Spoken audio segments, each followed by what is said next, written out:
I'm on the old city wall in Suzhou in the southwest corner of the original ancient section of the town.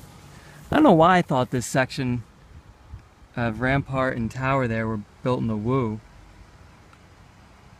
I guess because when I was in the temple there, on the other side of the gate, they were talking about one of the generals who had to commit suicide from the Wu. It actually said he became king, I guess not emperor.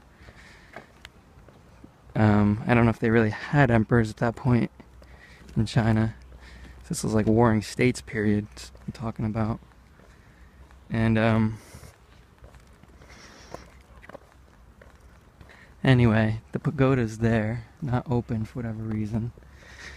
Couldn't climb up it. Disappointed. Yesterday I climbed the Six Harmonies Pagoda in Hangzhou on the Tong River, and I was looking forward to doing the same thing here today and having a nice view over the RuiGuang River.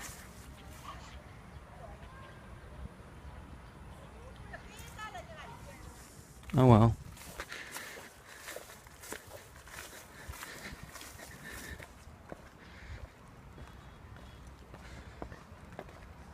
But it said that this, at least the gate, dates only to the Yuan, which is the Mongol reign.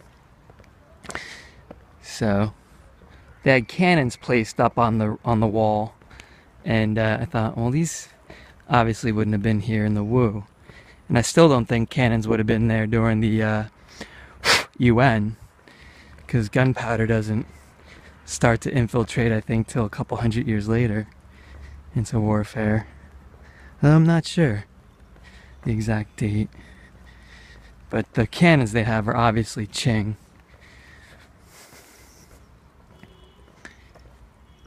So there's an exit up ahead on the stairs, and that'll bring me down dun-da-dum,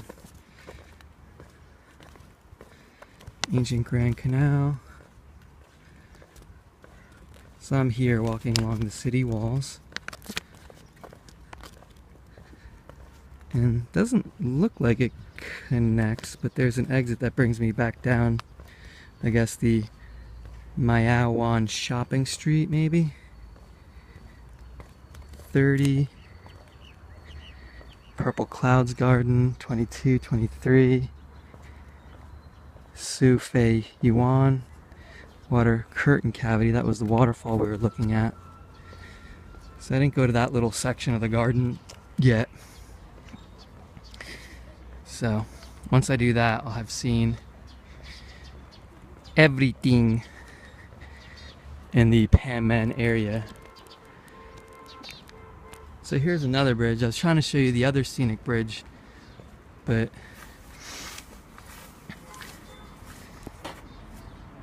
they're nice bridges. This is kind of one of the things that makes Suzhou so popular. Everyone loves stone-arched bridges over canals. Actually, the sister city of Suzhou is, believe it or not,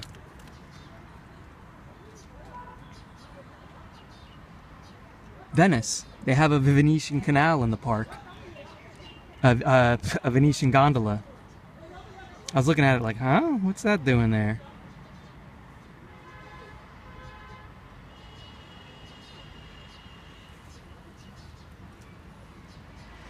And they had a little sign explaining the sister city relationship that Venice gave it to the city in 2008, to Suzhou in 2008. So I hope I can get back into the park from here without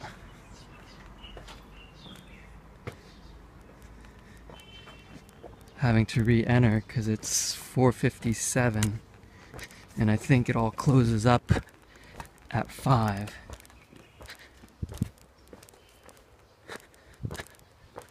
Oh. You can't go out that way. So I'm gonna have to go out this way. I'd imagine that even though it closes at 5, they've got to somehow get people out of here within the next half hour or so. Usually this sort of thing, they have to have roving personnel on bikes to usher people and clear areas. So boatmen will take you, I think, either along this canal, they probably connect at some point. Should look at the map again. Wasn't sure where the connection was. So now I'm here. So essentially I'm walking back along the city wall back to here. And I want to go through here.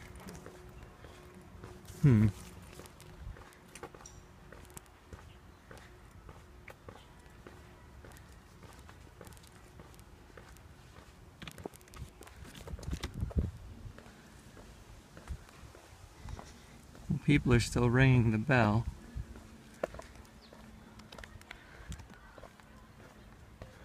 This looks like a olive tree.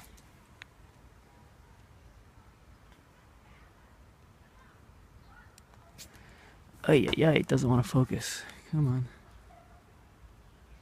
There we go. These are olives, I think.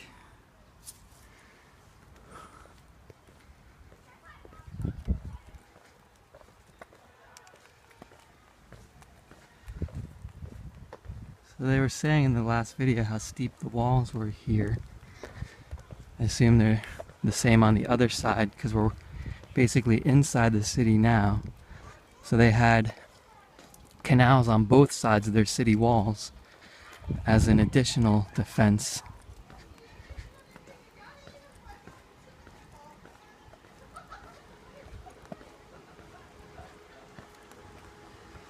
Well, that gate's closed.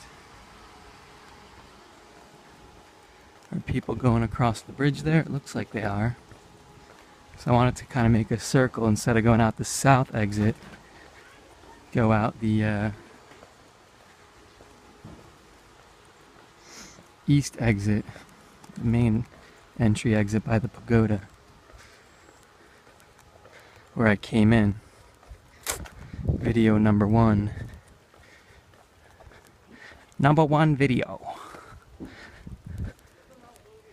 So these are the steps that go up to the rampart that I came up. The reason I was thinking it was from the Wu Kingdom was because this temple here, where the white wall is, has a big statue of a general come king of Wu who had to commit suicide, blah blah blah. And Suzhou was the capital of the Wu. And then they have a quote by him about building walls. Yeah, there's like a statecraft quote, and he's saying, oh, you gotta build walls and raise armies, blah blah blah. And I'm like, oh, okay, so he built the rampart wall, I guess. But then that other sign says, not till the UN. Cool, you can be a Mongol over here. Crossbows, compound bow. Cool, so I did it. Yeah, see, it's Premier Wu Ji Shu.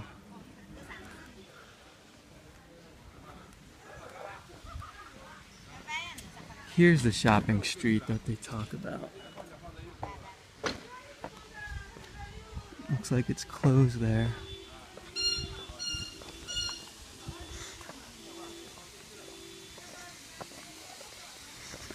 And here's the waterfall that we were looking at first, magnolia tree. Some big white magnolias.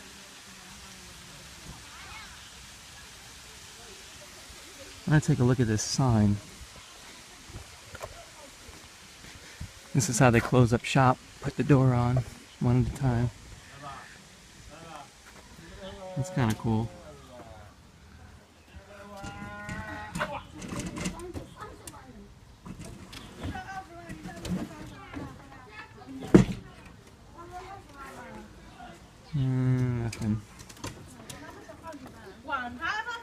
Hey.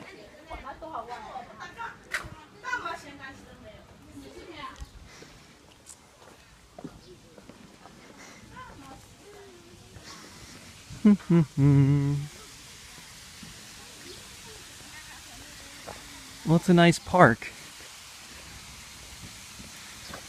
I guess I'm over my anger, frustration, and disappointment at not being able to go up in the pagoda. That's the only thing I really knew about, that there was a pagoda in the corner of Suzhou, historical Suzhou. And that I wanted to make sure I got to the Six Harmonies Pagoda so I could compare it. But it'll have to be another trip. See, that kind of stuff's difficult if you don't have a command of the language. I guess you could call a hostel and say, hey, I want to come stay at your hostel. Do you know if it's open or not? And it was closed last time I was there. Especially if you've stayed there before, I guess they'd be willing to help you.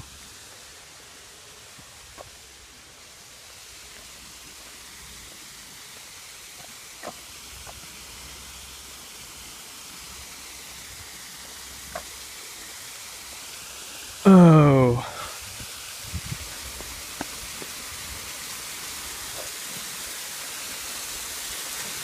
Phillips Suzhou Grove, 1999.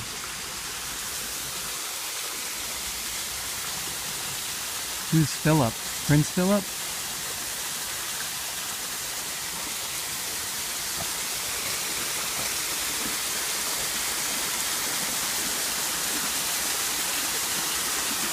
The lotuses are still budded up. A couple are open there. Semi-open.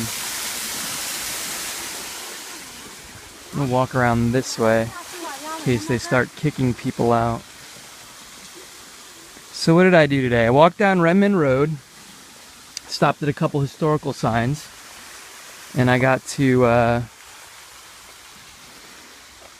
Confucius Temple and Stele Museum and Scribe Stone Tablets Museum. I don't know why they don't just call it a Stele Museum. And I also did the Blue Wave Pavilion, which I was kind of disappointed with. I thought, from what I had read architecturally, they had eliminated the north wall and used the moat as the wall of the garden and built a bridge over the moat, which is what they did, but it wasn't nearly as grand. Or I think in one of the modern restorations, maybe they put back in like a peristyle around the outside so that there actually now is a wall, essentially, on the north. They say it's a lowered wall. The one guidebook I read said it was a lowered wall, the other said there was no wall. So I was kind of like thinking, oh, that's cool. So like they built, and then it said there's a mound in the middle, a rockery. And I thought, oh, and there was a labyrinth in the rockery. So I'm like, oh, you climb up the labyrinth and the rockery, and then you go up, and there's no wall, and you're looking out over the canal, over kind of like the downtown area of the city. And what a cool concept. And then there's nothing like that. You're supposed to be able to see some hills, it said, to the southwest even. I couldn't see it at all. Huh, secret passage.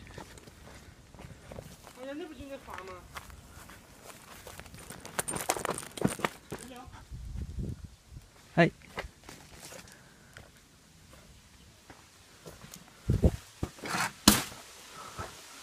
Huh. That's cool.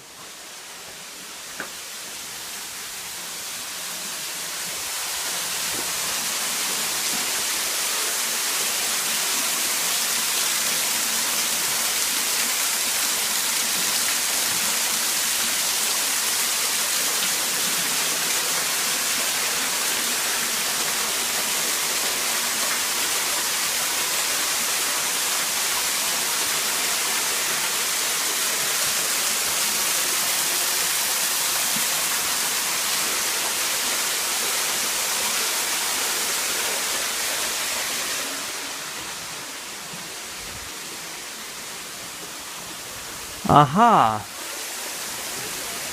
So I could have walked over these stone steps, huh? I guess maybe you're not supposed to really go any further. They got rocks piled up there.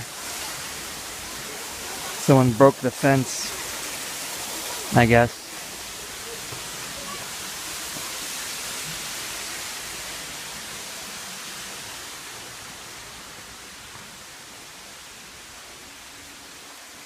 Where does it go? Wow, it's like 10 degrees cooler in there. Wow. Now I see why they built labyrinths in their rockeries, in their gardens.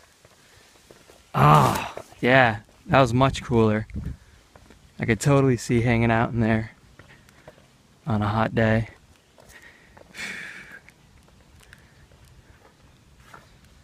Huh. These look like azalea?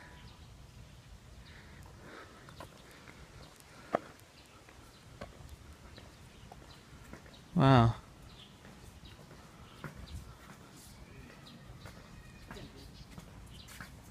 So that's where I was earlier, where I rang the bell.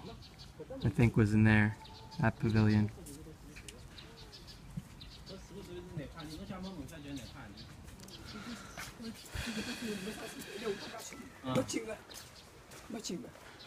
And this is the Scenic pavilion. And in back of it, that's where they have the goldfish bowls and a big old frog for presumably for sale. The glass bowls that the goldfish were in had red ribbons tied around them with gold writing, and that looked like people would write their names or prayers on the ribbon, and the ribbons were all tied around the banisters and trees. And it was next to the pond for the captive freeing of captive life. And so I thought, okay, so obviously this is where they're releasing the goldfish and things they buy. And some monk came out when I was up there, and then I was trying to ask him about buying them, and he was like, no, but he probably thought I wanted to buy him as a pet, and he probably thought, oh, this foolish guy doesn't understand. But it's actually kind of an ironic concept. You buy the captive life from the temple and release it into the pond here, and the smaller fish, frogs or whatever, probably eat the fish you're releasing.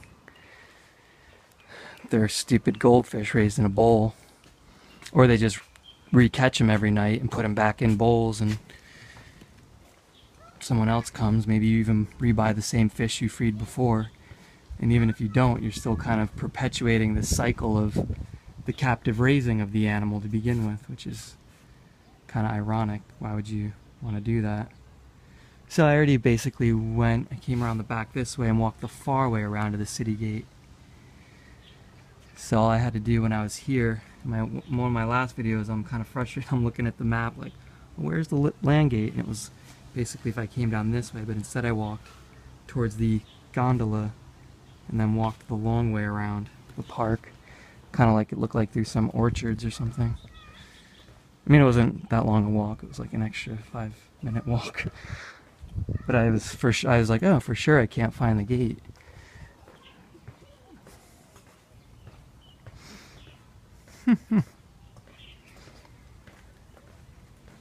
There's also a shopping area, I think, kind of behind here. It said the PanMen something, and it looked like, I kind of peeked through it, and it looked like there was a fancy swank hotel or something. So it kind of looked like the I'm gonna take a picture of that. It's real nice. So the exit's just over there on the other side of the pagoda. Whew.